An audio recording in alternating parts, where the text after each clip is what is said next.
பிஸ்மில்லாஹிர் ரஹ்மானிர் ரஹீம். வளமை போல நாங்கள் கேள்வியிலிருந்து ஸ்டார்ட் பண்ணுவோம். எல்லாருக்கும் தெரிஞ்ச கேள்வி, தெரிஞ்ச பதிலும் முதலியா, அதனால் மிச்சம் சொல்ல தேவையில்லையாக்கும்.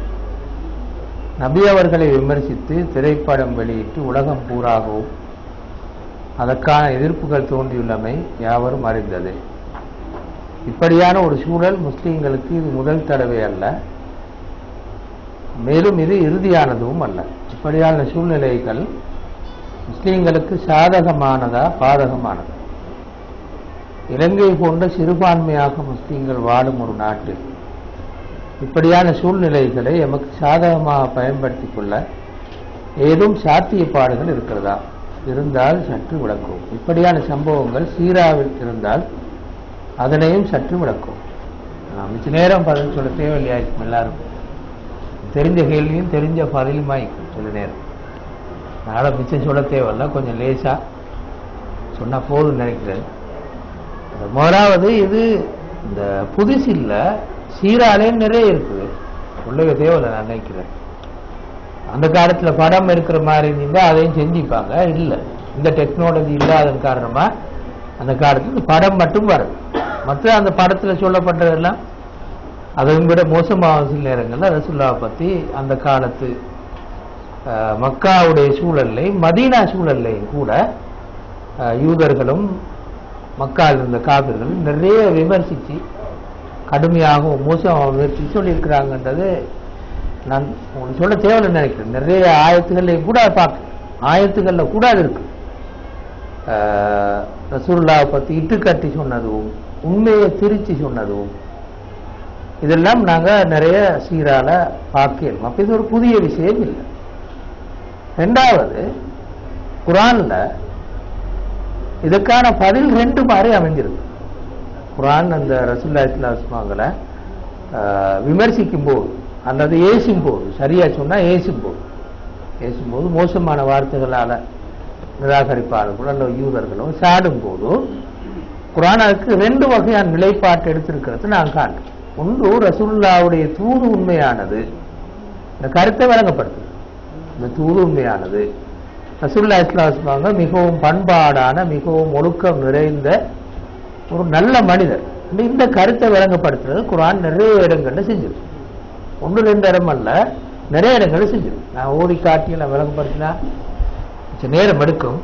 ஒரு துண்டு துண்டா எடுத்து காட்டணும் எங்கே எங்கெல்லாம் வருகின்ற எங்களுக்கு சந்தர்ப்பம் வேறொரு பாடமாயிருமா சொல்ல போனா. இதை நான் இதொரு முறை குர்ஆன் கையாண்டு ஒரு முறை. ரெண்டாவது முறை என்னண்டா, குர்ஆன் கையாண்டு ரெண்டாவது முறை என்னண்டா, விமர்சிப்பவர்கள் எப்படியானவர்கள் எடுத்துக்காட்டு. ரசூலுல்லாஹ் விமர்சிக்கிறார்கள், அவங்க எவ்வளவு தூரம் மோசமானவர்கள் எடுத்து காட்டுறதை குர்ஆன் செஞ்சது. அதையும் அழகா செஞ்சது, அதாவது நிச்சயம் கவனமா அழகாக அதையும் சொல்றது.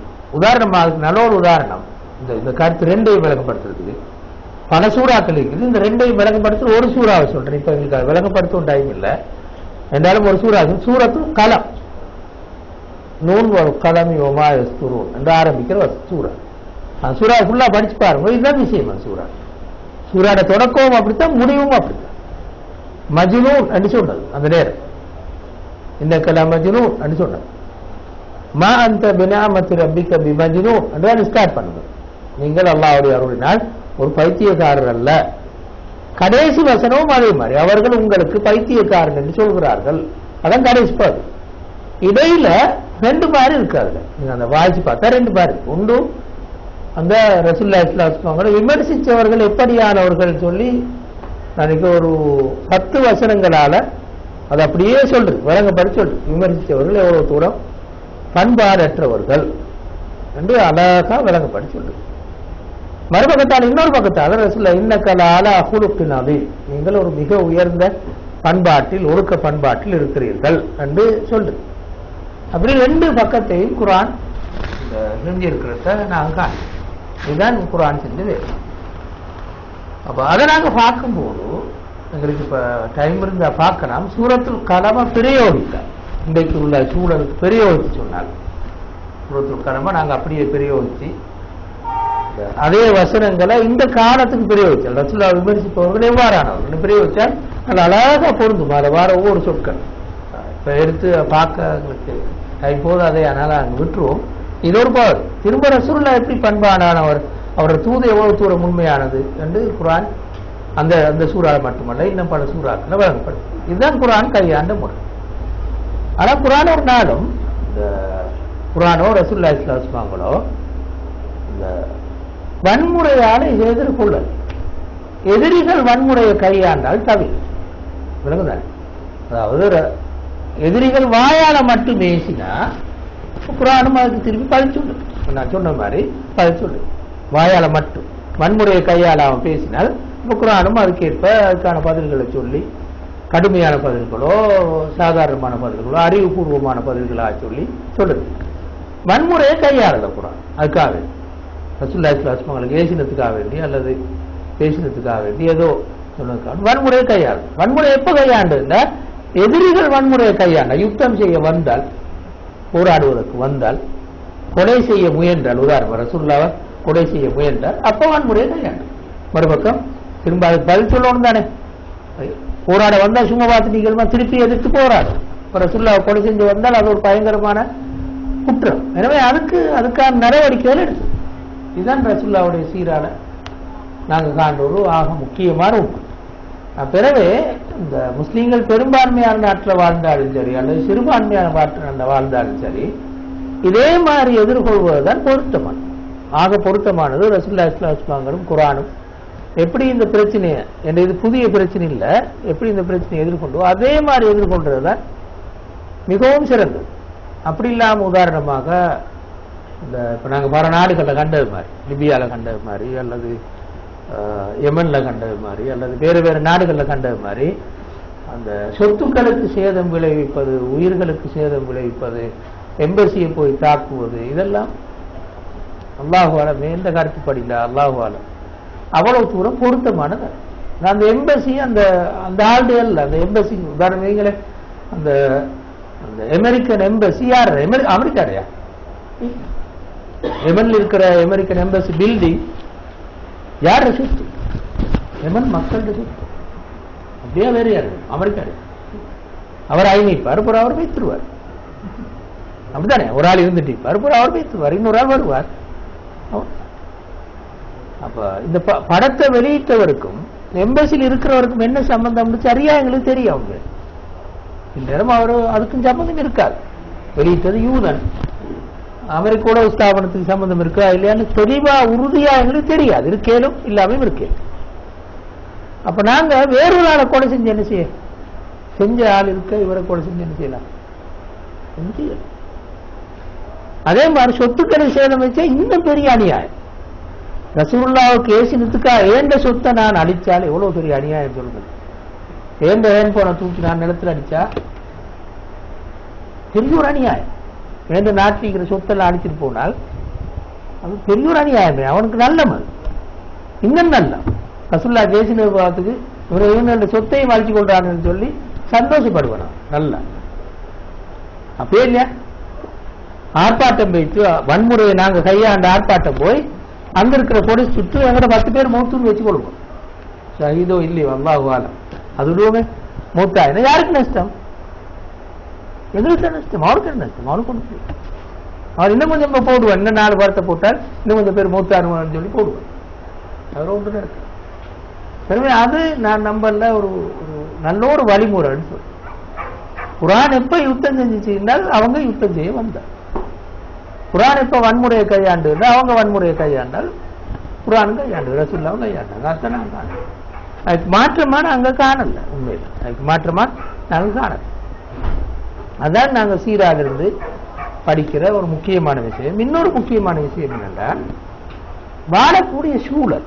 அதாவது உதாரணமா பாருங்களேன், இப்ப ரசூலுல்லாஹி ஸல்லல்லாஹு அலைஹி வஸல்லம் மக்கால வாடும் போது வன்முறையை கையாளவே இல்லை. வன்முறையை கையாண்டாலும் எதிரிகள் கையாண்டாலும் கையாளும்.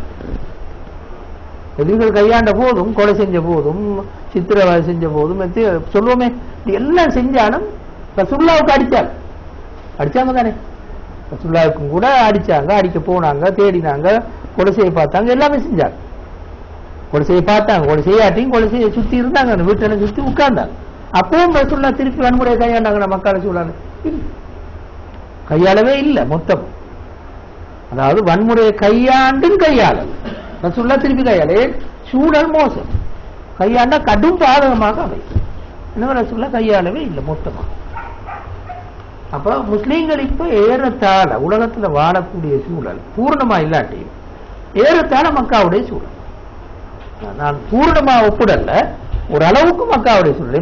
எப்படி பார்த்தால் முஸ்லீம்கள பொருளாதார நிலை, முஸ்லீம்கள டெக்னாலஜியில் இருக்கிற முன்னேற்றம், அவங்களோட ராணுவ பலம், முஸ்லீம்களோட ஒற்றுமை, இதெல்லாத்தையும் சேர்த்து பார்த்தால் பாதகமான ஒரு சூழல்லாம் முஸ்லீம்கள் வாழ்றாங்க. ஏறத்தாழ கிட்டத்தட்ட ஒரு மக்கா சூழல் வாழ்றாங்க. எனவே என்ன செய்யணும்? இப்ப ராஜதந்திரத்தான் கையாளும். மிகவும் அதிகமாக எவ்வாறு இந்த சூழலில் இருந்து மீளுவதற்கான ராஜதந்திர ஒழுங்குகள் என்னது அதான் கையாளும்.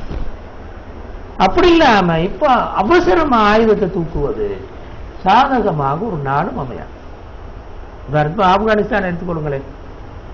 ஆப்கானிஸ்தான் வெற்றி அடைஞ்சன்னு வச்சுக்கொள்ளும்.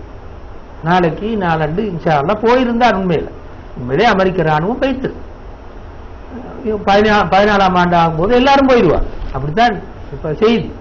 போனதுக்கு ஒரு ஆப்கானிஸ்தான் என்னன்னு பார்த்தால் ஆக மோசமான வறுமை இந்த நாடு, படுமோசமாக யுத்தத்தால பாதிக்கப்பட்ட எலும்பேறாத ஒரு நாடாக எலும்புவதற்கு இன்னொரு 50 வருஷம் எந்த சந்தேகம் இல்லை.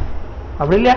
அதான் இதுதான் எல்லா நாட்டுக்கும் பொருந்தும். நான் சொல்ற இந்த கருத்து அவ்வளவு நாடுகளுக்கும் பொருந்தும். ஒரு விதிவிலக்கா ஒரு 2 நாடு தப்பு, அவ்வளவு.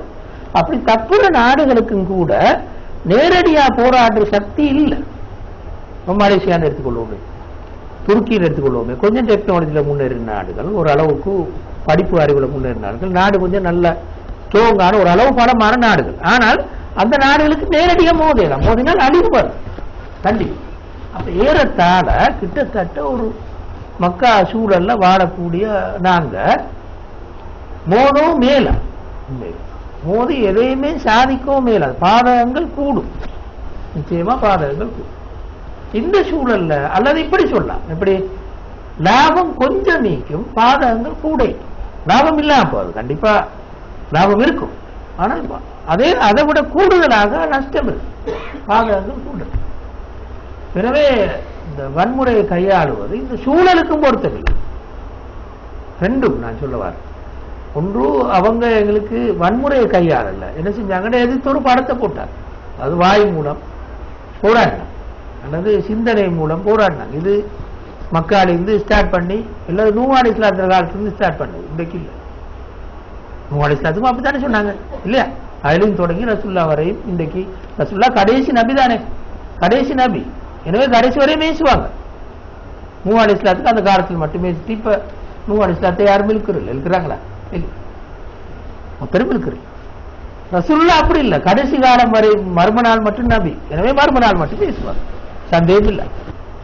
அப்ப என்ன நடக்கணும்? நாங்களும் குர்ஆன் கையாண்டு அதே முறையை அவங்க வன்முறையை கையாண்டு யுத்தம் செய்ய வந்தால், எங்களுக்கு அந்த நேரத்தில் யுத்தம் செய்ய பணமும் சக்தியும் இருந்தால் யுத்தம் செய்யும். பணமும் சக்தியும் இல்லாவிட்டால் என்ன செய்யணும்? ஏந்த மட்டும் ராஜதந்திர வழிகள் நூடாக தப்ப பார்ப்போம். இது பாருங்களேன், கந்தக் யுத்தம் நடக்கும். அப்ப முழு மதீனாவையும் சூழ்ந்து 10,000 பேருக்கு மேல படனிக்கு. அப்ப ரசூலுல்லாஹ் என்ன செஞ்சாங்க? என்ன செய்ய பார்த்தாங்க என்றால், அதுல வந்திருந்த ஒரு கோத்திரம் கத்துபான், ஒரு கோத்திரம். கத்துபானோட கோத்திரம் அந்த அரபு தீபத்துல பணமிக்க ஒரு கோத்திரம். ரசூலுல்லாஹ் என்ன செஞ்சாங்கன்னா, இந்த கோத்திரத்தை யாவது யுத்தம் செய்யாம பின்வாங்க செய்யலும் என்றால் எதிரிகளோட பணத்தை பாரி அளவு குறைக்கலாம். அப்ப என்ன யோசிச்சாங்கன்னா, அவங்களும் இன்னும் சில, நான் நினைக்கிறேன் அபூபக்கர் உமர் போன்ற சஹாபாக்கள் காய்ச்சாங்க, நாங்கள் இந்த கத்துபான் கோத்திரத்தை கூப்பிட்டு சொல்லுவோம், இந்த மதீனால வார விளைவுகள்ல பேரீச்சம்பர விளைவுல மூலையில் ஒன்ற வருஷம் நாங்க தந்துடும், நீங்க பின்வாங்க யுத்தத்துட்டு போயிட்டு குறைசியில் விட்டு நீங்க யாரோசனை செஞ்சாங்க. பிறகு இதை முடிவாக எடுக்காம பிறகு அன்சாரி சஹாபாக்களையும் பேசினாங்க. ஏண்டா அன்சாரிகள் தானே முக்கியமா மதீனால இருக்கிறாங்க, அப்ப அவங்களுக்கு விரும்பல். எனவே ரசூலுல்லாஹ் விட்டார். அதுல என்ன விலையும் கொண்டுரும்? இந்த முறையும் கையாளான விலையும் கொண்டு ரசூலுல்லாஹ் அப்படியே யோசிக்கலாம். அப்ப ஏன் அப்படி யோசிச்சாங்க ரசூலுல்லாஹ் தெரியும். ரசூலுல்லாஹ்வுக்கு மோதுறது கடுமையா கஷ்டம், நல்லாவே கஷ்டம். இந்த அல்லாஹ்வுடைய உதவி நேரடியா வரும் ரசூலுல்லாஹ் யோசிக்கிறீங்களே.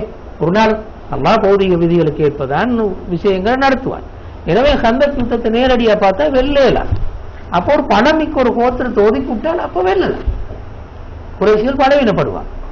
உண்மையிலே அவங்களுக்கு தெரியும் கந்தக் யுத்தம் தோத்ததே அப்படித்தான், அவங்களுக்குள்ளான பிளவை ஏற்படுத்த தோத்தது அப்படித்தான். அந்த நுஐம் இப்னு மஸ்ஊத் என்ற ஒருவர் அவங்களுக்குள்ளால காவிர்களுக்கு மத்தியில கொடப்புட்டு தான் தோத்த உண்மையில் ஆகும். அதான் உண்மை, வரலாற்று உண்மை தான். எனவே ரசூலுல்லாஹ் அங்க ஒரு ராஜதந்திர முறையை கையாண்டு பின்வாங்க செய்வோமான்னு பார்த்தார். பிறகு உண்மையிலே தோத்ததையும் பார்த்தார். கந்தக் யுத்த தோல்விக்கான பிரதானமான காரணத்தை பார்த்தால் அந்த யுத்தத்துக்கு வந்திருந்த கோத்திரங்களுக்கு மத்தியில குழப்பத்தை உருவாக்கித்தான், கருத்து வேறுபாட்டு உருவாக்கி யுத்தத்துக்கு வந்திருந்த அந்த குறைஷிகள், திரும்ப யுத்தத்துக்கு வந்திருந்த இந்த யூதர்கள், உதவி செஞ்ச யூதர்கள், திரும்ப ஏனைய கோத்திரங்கள், இவர்களுக்குள்ளான பிளவை ஏற்படுத்தித்தான் உண்மையில தோற்று. அவங்க தோற்றுதான். அப்ப ஆயுதம் வென்றதுன்னு சொல்றதை விட கந்தக் யுத்தத்துல ராஜதந்திரம் வென்றதுன்னு சொல்றதான் உண்மை. அப்படி இல்லையா? உங்களுக்கு தெரியும், அந்த நான் விரிவா சொல்லல, அதான். எனவே ஏன் இப்படி நடந்து கொண்டாங்க ரசூலுல்லாஹ்? சூழல் அப்படி. மதீனாவுக்கு வந்து ஹிஜ்ரி 5வது வருஷம் அஹ்ஸாப் யுத்தம், கந்தக் யுத்தம். அப்பவும் ரசூலுல்லாஹ் 5 வருஷத்துக்கு பிறகு ஆட்சி வச்சு 5 வருஷத்துக்கு பிறகு அப்படித்தான் நடந்து கொண்டாங்க. நபியாக இருந்து அல்லாஹ்வுடைய உதவி நேரடியா இருந்து துஆவெல்லாம் கேட்கலும், அல்லாஹ் என்ன செய்வான்னு விலகி கொள்ளையிலும் வகை வரும், அப்படி எல்லாம் இருந்தும் ரசூலுல்லாஹ் அப்படித்தான் நடந்து கொண்டாங்க. அதான் உண்மை. அப்ப எனவே அந்த வகையில் அந்த பின்னணியில் சீரார அந்த பின்னணியில் இருந்து நாங்கள் சரியா பார்த்தா நாங்க ஏறத்தால ஒரு வகையான மக்கா சூழல வாழ்றோம், பூர்ணமா இல்லாட்டு. எனவே எப்படி நடந்து கொள்ளணும்னா அதே மாதிரி நடந்து கொள்ளும். அப்ப 2 வழியில நடந்து கொள்ளும். ஒன்று, ரசூலுல்லாஹி ஸல்லல்லாஹு அலைஹி வஸல்லம் அவர்கள் எப்படி ஒரு உண்மையான நபி, தூது எவ்வளவு தூரம் உண்மையானது என்று விளங்கப்படுத்துவதற்கான சாத்வீகமான வழிமுறைகளை கையாளும் முதலாவது. 2வது, இப்படியான அந்த அந்த இஸ்லாத்துக்கு எதிரான இந்த செயற்பாடுகளை மேற்கொள்பவர்கள் யார், அவங்கள தோல் உறுத்தி காட்டும். உண்மையில் இவர்கள் காலத்துவவாதிகள், உலகத்துல சர்வாதிகாரிகளாக இருப்பவர்கள், உலகத்தை சுரண்டி பிழைப்பவர்கள், உலகத்துக்கு நலவு விரும்பாதவர்கள் என்று காட்டும். காட்டேன் உண்மையில் இப்படி செய்யறவங்க யார் என்று எங்களுக்கு தெரிந்தானே, சொல்ல தேவை. அவங்கள அப்படி தோல் உறுத்தி காட்டணும். அப்ப சரி. உண்மையிலே ஐரோப்பாவில் இருக்கிற இந்த கீழே ஆசிய நாடுகளிலும் இருக்கிற பெரிய ஒரு பிரச்சனை என்னென்றா, இஸ்லாத்துக்கு எதிரான சக்திகள் அல்லது இஸ்லாத்துக்கு எதிரான சக்திகள் இந்த வேலையை செய்யற ஆட்கள கையில இதெல்லாம் இருக்கு. டெக்னாலஜி இருக்குது, ராணுவ பலம் இருக்கு, இதெல்லாம் இருக்கு. ஆனால் உண்மையா இஸ்லாத்துல எந்த பக்கம் சாராதாக்கள், இஸ்லாத்துல பக்கம் சாராதாக்கள், எதிர்பக்கம் சாராதாக்கள் தான் மிகவும் கூட, மிச்சம் அதிகம், சரியான கூட அவங்க தான்.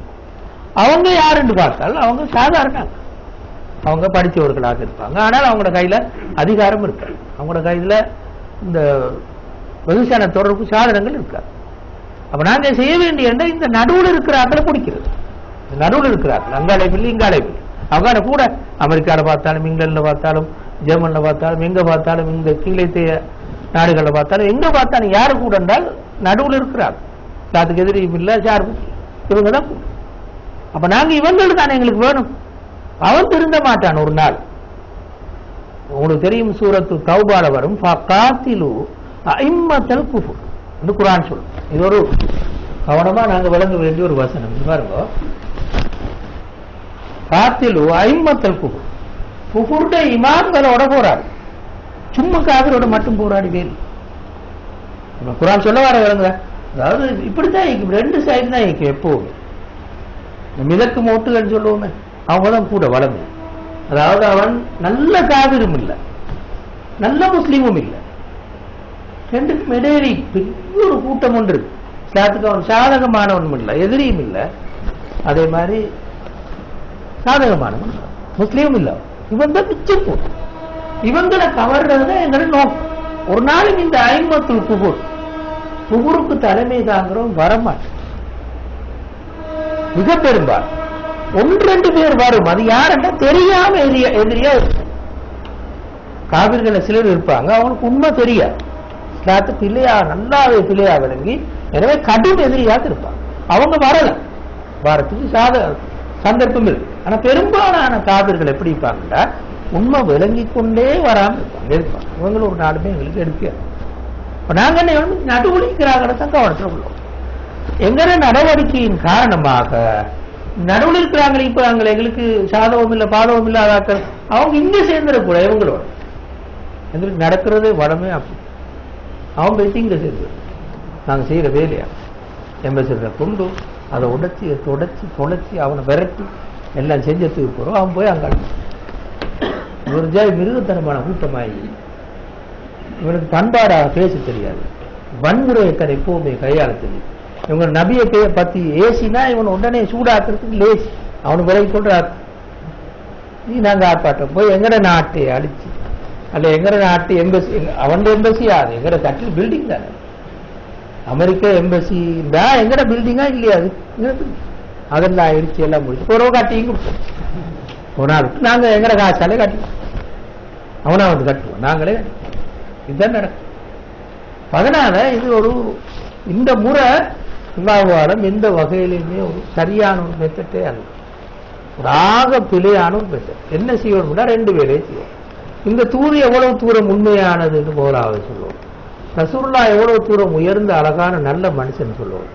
ரெண்டாவதுக்கு எதிராக பேசுகிறார்கள் குகுர் ஐமத்துல் குகுர் போர் உடிச்சு காட்டும்.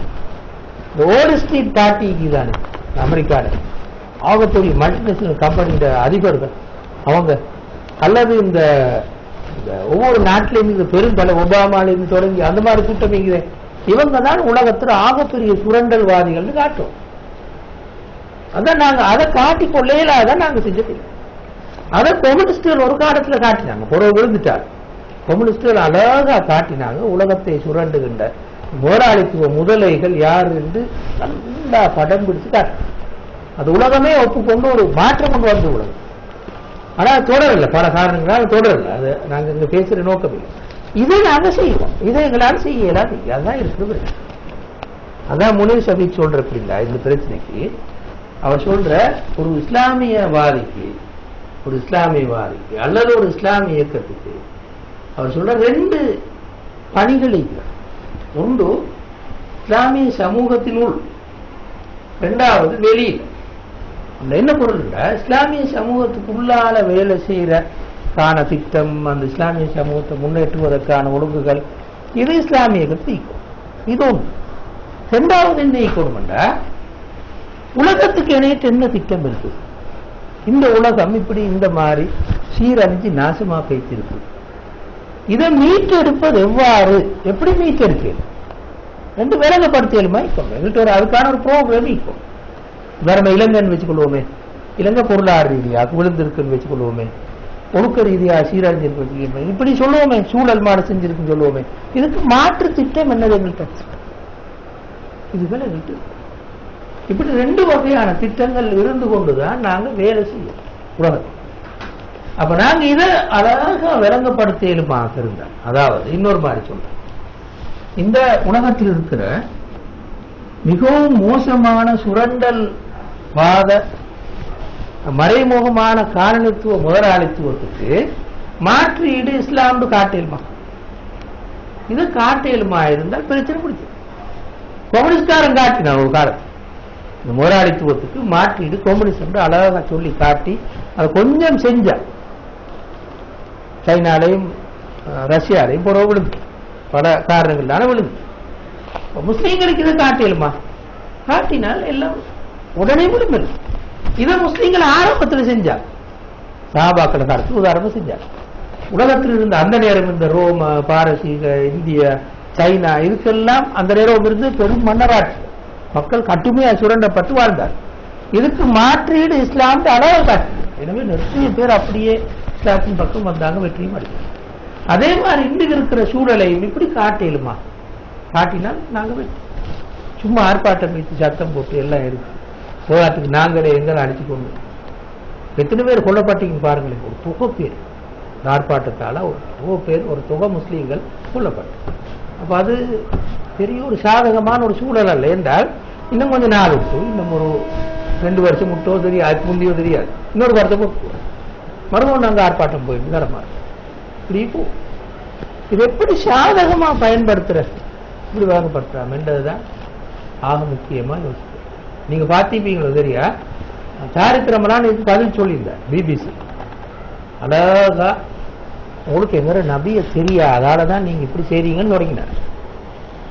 படத்தெளியில உங்களுக்கு கேட்கிறவங்களுக்கு எங்கிற நபி எவ்வளவு பெரிய மனுஷனுக்கு தெரியா, அதனாலதான் நீங்க இப்படி செய்வீங்கன்னு ஸ்டார்ட் பண்ண பாருங்களேன், ஸ்டார்ட் பண்ணி விளங்கப்படுத்து. இப்படி 2-3 பேர் பேசினாங்க, நீங்க பாத்தீங்கன்னு சொன்னாரு. யூசுப் அல்லா சொன்னாரு, இந்த ஆர்ப்பாட்டம் இதெல்லாம் அவ்வளவு தூரம் சரியான முறை அல்ல சொல்லி. ஆர்ப்பாட்டம் போங்க, ஆனா எப்படி போங்கண்டா இந்த மிகவும் சாத்வீகமா போய் விளங்கப்படுத்துறதுக்கு ஆர்ப்பாட்டம். ஆனா மக்கள் கேட்காம பெரிய ஒரு பாதகம் தான். எங்களுக்கே நாங்க இந்த நெருப்பு வச்ச மாதிரியான வேலைகள் தான் பல நாடுகள்ல நடக்கும். கொஞ்சம் சில இடங்கள்ல தவிர, சின்ன சில இடங்கள் தவிர மற்ற இடங்கள்ல எல்லாம் சரியான கடுமையான பாதகமான ஒழுங்குகள் தான். அதான் இருக்கிற ஆகப்பெரிய பேச்சு. பயணத்துக்கே அந்த என்ன வாரண்டால் அந்த நிதானமாக யோசிக்கிற ஆட்கள் கூட நிதானமெல்லாம் தவறி ஆர்ப்பாட்டத்தில் போய் எல்லாரோடையும் சேர்ந்து சீரழியக்கூடிய ஒரு சூழல் தான் வரும்.